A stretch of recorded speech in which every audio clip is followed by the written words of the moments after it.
Hi, I'm Danny with the Baratza support team, and today I'm going to show you how to clean your Sette grinder.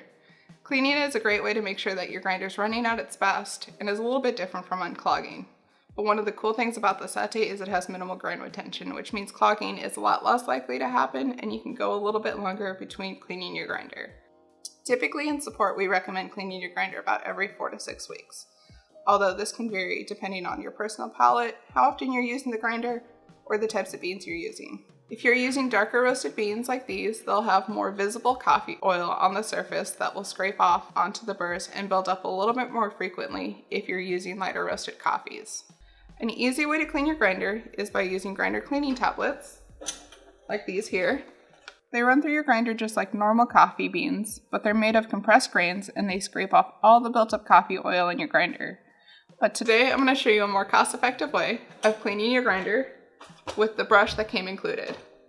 So let's get started. First, let's unplug the grinder. Now I'm going to make sure that the hopper is in the closed position, and I'll turn the hopper counterclockwise to unlock it and lift it up. I'm going to pour these beans into a bowl, and I'm going to wash my hopper and my ground spin in warm soapy water. While I'm washing the hopper, I'm going to make sure to watch out for these 3 small legs, as they can easily break if I'm not careful. Next, to clean the grinder, I'm going to dump out all the beans that are left in the grind chamber. I'm going to remove the adjustment assembly by rotating the portafilter hook to the side, then turn the adjustment assembly past the coarsest grind setting, and it should fall out. I find having the arms moved to the ground spin position makes it easier for the adjustment assembly to be removed. Now I'm going to take my brush and start to clean on the inside of the top of the grinder, where the hopper usually sits, making sure I hit all the sides and clean out as much built up coffee as I can. I'll also go in from the bottom, and I'll turn my grinder upside down so I can see a little bit easier. With my brush, I'm going to brush all sides to try and break off as much built up coffee as I can. Also, while I have the grinder on this side, I'm going to make sure to get all the coffee out from the grooves with the back of the brush. I've taken the gearbox out to make this step a bit easier to see, but you don't need to remove the gearbox from your grinder when cleaning. I have a brand new gearbox here as well to show you what clean grooves will look like versus some dirty grooves. As you can see, there's a lot of coffee inside these grooves. If I don't remove this, I won't be able to get to my lower grind settings.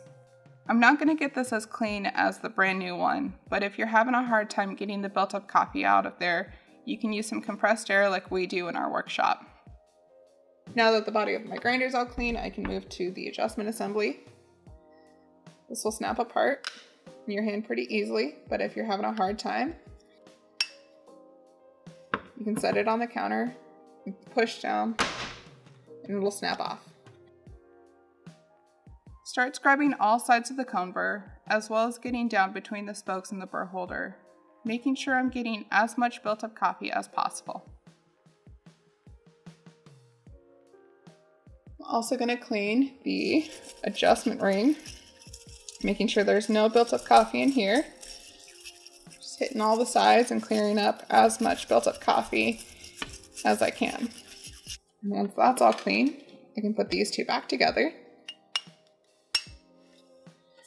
Put it back in the grinder.